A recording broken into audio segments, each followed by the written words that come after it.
या होत्या महत्त्वाच्या हेडलाईन्स आणि आता शहरासह विविध जिल्ह्यातील महत्त्वाच्या बातम्यांचा आढावा घ्यायचा. त्याआधी एक मोठी बातमी समोर येते. 2026 या नववर्षाला सुरुवात झाली आणि 2026 मध्ये अवकाशात अनेक खगोलीय घटना घडणार आहेत. एकूण 4 ग्रहण वर्षभरात दिसतील. त्यातील केवळ चंद्रग्रहण भारतातनं दिसणार आहे. आज एक महत्त्वाची खगोलीय घटना ही जगभरात पाहायला मिळते. ती म्हणजे रेड मूनची. होय, आकाशात रेड मून पाहायला मिळणार आहे. उद्या चंद्र पृथ्वीच्या जवळ येतोय आणि संपूर्ण वर्षभरात कोणकोणत्या खगोलीय घटना घडणार आहेत, भारतातून आपण कोणकोणत्या खगोलीय घटनांचे साक्षीदार ठरू शकतो, ग्राफिक्सच्या माध्यमातून त्यावर एक नजर. 3 जानेवारी सुपरमून पाहायला मिळेल. जानेवारीमध्ये सुपरमून पाहायला मिळणार आहे. चंद्र पृथ्वीपासून जवळ येतोय. जवळून दिसणार असल्यानं सर्वाधिक तेजस्वी आणि त्याचा आकार मोठा असेल. गुरुग्रह पृथ्वीच्या सर्वात जवळ असेल 10 जानेवारी रोजी.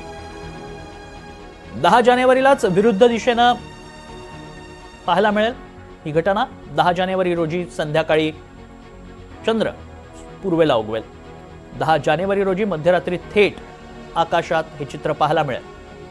फेब्रुवारीमध्ये प्लॅनेट परेड पाहायला मिळेल. फेब्रुवारीच्या शेवटच्या आठवड्यात एकाच वेळी 6 ग्रह आपल्याला पाहायला मिळतील. सूर्यास्तानंतर पश्चिम क्षितिजावर 6 ग्रहांची रांग त्यामुळे पाहायला मिळणार आहे. खगोलीय घटना, विविध खगोलीय घटना 2026 मध्ये आपल्याला पाहायला मिळणार आहेत. त्यामुळे बऱ्याच खगोलीय घटनांचा साक्षीदार आपल्याला होता येणार आहे.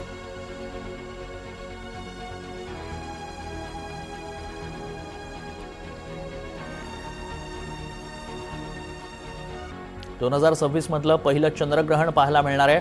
रेड मून देखील पाहायला मिळणार आहे. त्यासह विविध खगोलीय घटनांचे साक्षीदार आपल्याला होता येणार आहे.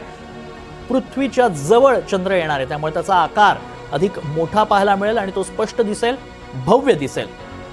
3,62,300 किलोमीटर अंतरावरती चंद्र येऊन ठेपणार आहे, त्यामुळे जवळून तो दिसणार आहे, अधिक तेजस्वी आणि त्याचा आकार मोठा दिसणार आहे.